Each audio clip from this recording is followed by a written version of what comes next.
I'm Jamin. And I'm Casey. And I shouldn't have taken a drink right then because I was supposed to keep talking. You were. I'll do it anyways. We're going through the beatitudes. We got 2 left. We're hitting on today's is blessed are those who are persecuted for righteousness' sake. Wait, we're hitting on 2 today? No. Well, you know what? Yes. That is what you just said. We were hitting on 2 today. Well, we are now because you said it. I don't know what I said. These 2 are very similar, so let's go ahead and just finish this series off this week. All right. So I'll read 10 and 11 together. Matthew 5, 10, 11. Blessed are those who are persecuted for righteousness' sake, for theirs is the kingdom of heaven. Blessed are you when others revile you and persecute you and utter all kinds of evil against you falsely on my account. Rejoice and be glad, for your reward is great in heaven, for so they persecuted the prophets who were before you. So those 2 are Technically, that was very, 12 too. and verse 12. Those are very similar statements. So we'll go ahead and lump word it all into one. Didn't we go over this last episode? We'll blanket statement them all into one. Thank you. We're talking about persecution here. So the American church thinks they're persecuted all the time, and it really bothers me. Because they are the least, persecuted church around. Like I get it. There's occasionally, you're insulted about what you believe, whether it be, from an atheistic perspective or, a secular moralistic perspective or something like that. But, that's hardly persecution. And if anything, Jesus literally just said, if people revile you, persecute you, or utter evil against you because of me, yay! He's like, you're blessed, man. But Jamin, I want to be able to say Merry Christmas versus Happy That's Holidays. exactly what I'm talking about. When that is treated as persecution, it's why? Why? Why? We won't rabbit trail that direction again. But that's exactly how we act as Christians. Yes, the day will probably eventually come where American Christians are more persecuted. That's generally how countries work. Is Jesus usually runs against the grain of most normal human political landscapes, so eventually people hate you as Christians. But we're not really at that point, in other countries, you were literally killed for believing in Jesus. You have to go to church in a cave. You can't show video footage because they'll find you. And you gotta wonder if the person who's going to church next to you is really a secret police spy who's here to find you all out and bring in all the police and throw you all in jail and decide what's gonna happen after that. That's persecution, What the people had in the Bible, that was persecution, where they gotta hide you somewhere. Otherwise, they're gonna come and find you and the guards are gonna have you beheaded or something. That's persecution. When someone's upset with us because we believe or think something different from them and they called us a mean name, that's so far down the list of Christian persecution. But it's a mean name, Jamin. So what? The Bible rejoices in those. Jesus just rejoiced in those moments. Yeah, all right, you're earning your stripes. You really care about this because in this moment, someone called you something and you didn't just leave me. Thanks for hanging in there. Your faith means something now. In Acts, when the disciples get in trouble and then whipped, I think, they leave that moment and they rejoice that they were worthy of being persecuted like Jesus was. What American Christian have you met that does that? No, they called me a mean name. Yes! I don't know. Christians in America often, I think, are persecuted because they're acting like jerks rather than acting on Jesus's behalf. Or treating some kind of low-grade level persecution like it's the end of the world. And it bothers me. I think as far as the second part of that, Yeah. it actually comes from these verses because they want to think that they are blessed for being called a mean name, which like you are. But like, because they don't have the same persecution that you would see, like, say, in Syria and Iraq, where being a Christian means you will be attacked. They still want to feel it. They still want to feel like they can embody this verse. So they find the littlest of things and make it feel as though it's the same. So does that kind of mean like they were looking for persecution so that they could try to find it? Yeah, I think absolutely there is that happening. Because I mean, I have heard statements where Jamin said, sometimes I just wish the church was persecuted because then it would be better. So to clarify, I think the church would live up to what Christianity is if they were persecuted. You want the church to thrive, you need persecution. It's like a natural ingredient. I'm sorry, look around the world. Look at every revival, not every revival, but look at a lot of the places where like Christianity just takes off and it starts like overthrowing everything in the country until like you look around, you're like, what is this thing? Wait, it's overthrowing? Yeah, that wasn't the word I was looking for. It just starts growing like crazy. Okay, that's a better word. If you go to the countries where Christianity is growing like crazy, one of the ingredients that causes it to happen is persecution. Why would that do the trick? Well, if you want to really be a Christian, you ain't just going up to the altar and saying, Jesus, forgive me. Like you're saying, my life is on the line. I am giving myself to this cause. I believe enough in this that I might get killed tomorrow and that would be worth it.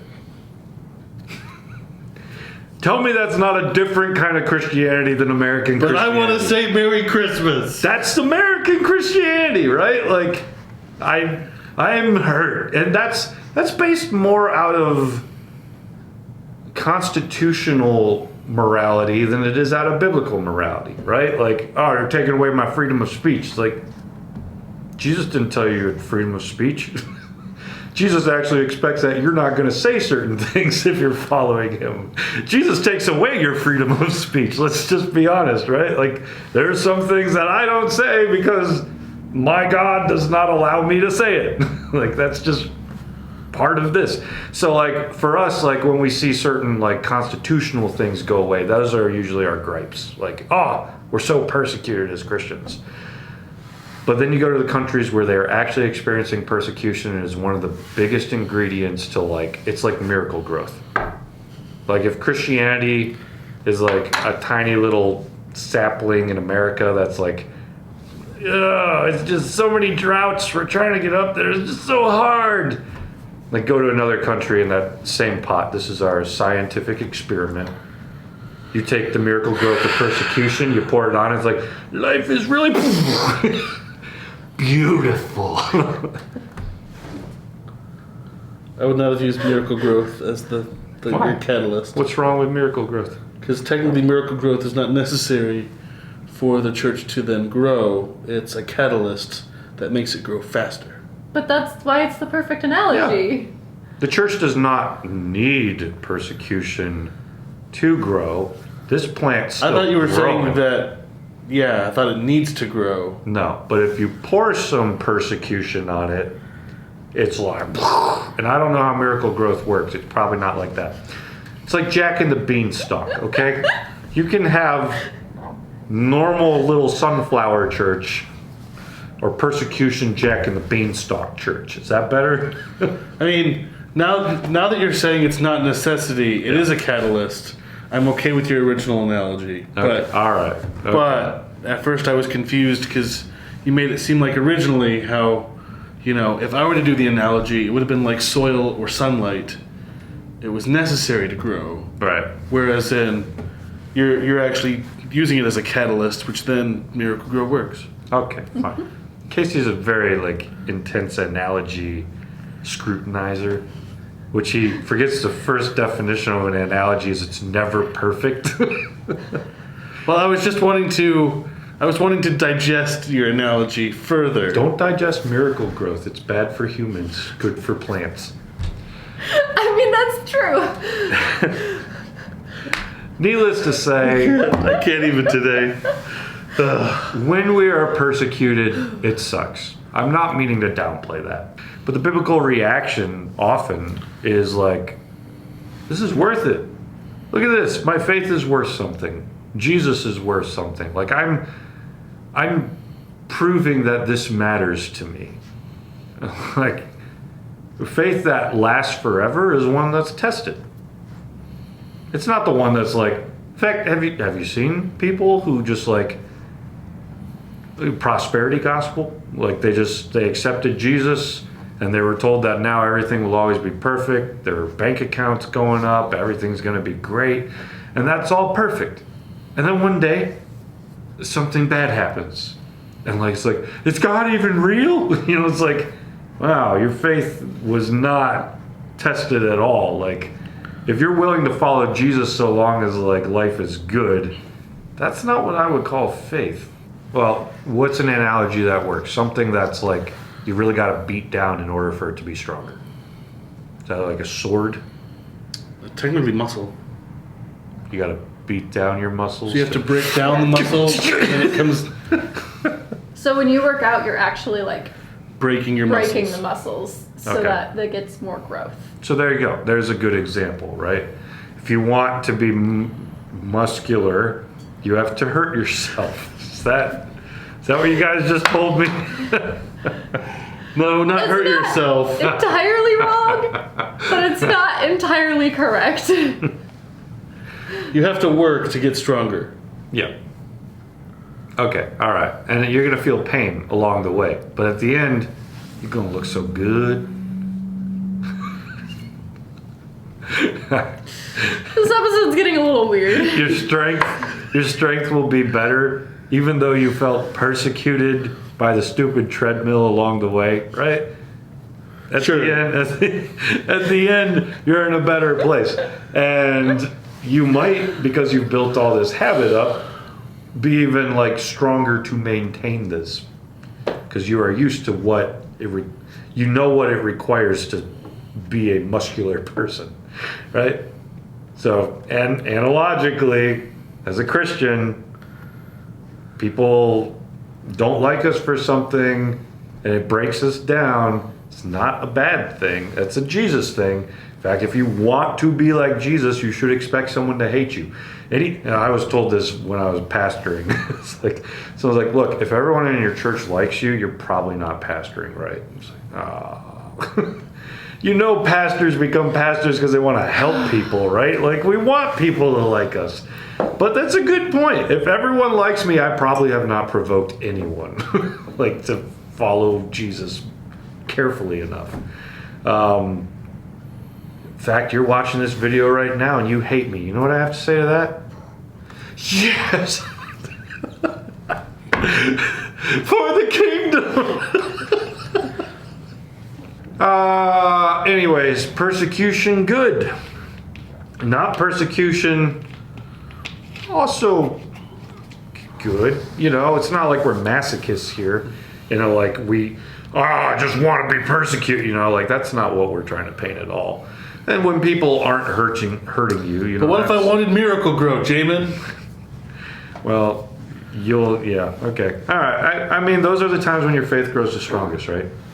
When you come out the other side of like a difficult season, if you're still following Jesus after that, you are going to be stronger, not weaker, likely, maybe. You're at least like you didn't break all the way, so there's a good chance you'll be built back up. So maybe that's a good word for you. Maybe right now you've gone through some tough times and you're burning out, but you're still following Jesus. You're in the right place. And coming out of that kind of persecution, whether it was the world outside the church that persecuted you, or quite honestly, the people inside the church who persecuted you, if you're still following Jesus after that, like you'll find it's refining you, right? What's that verse? God, Refiner's fire. Yeah, but there's in the New Testament, there's a God tests those he loves. Oh, that one. What were you thinking?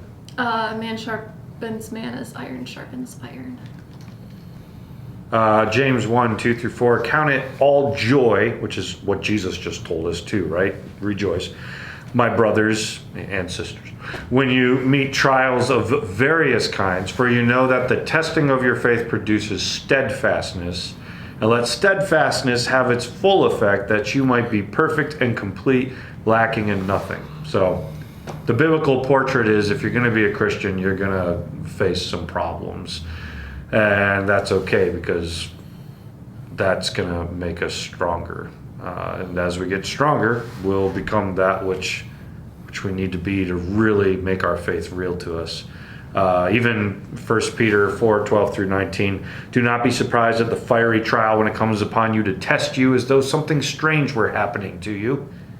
But rejoice insofar as you share Christ's sufferings, that you may also rejoice and be glad when his glory is revealed. If you are insulted for the name of Christ, you are blessed, because the Spirit of glory and of God rests upon you.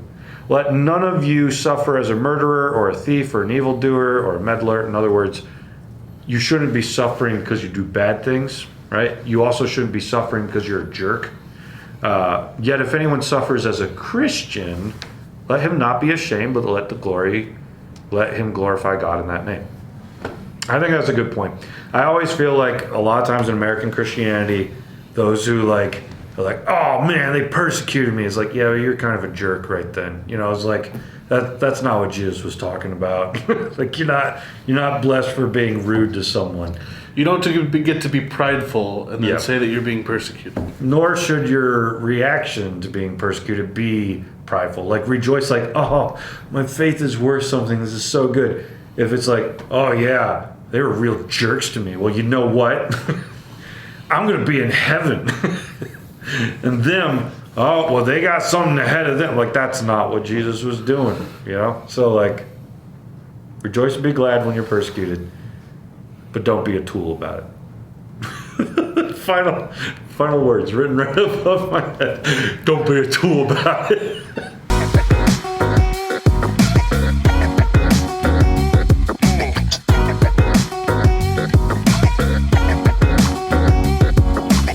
I was just gonna start singing I'm praying for you again, because that was all I could think of as you were talking about that. I pray a flower pot falls from your windowsill. That's how American Christianity sometimes acts to persecution. Pray your brakes go out running down a hill.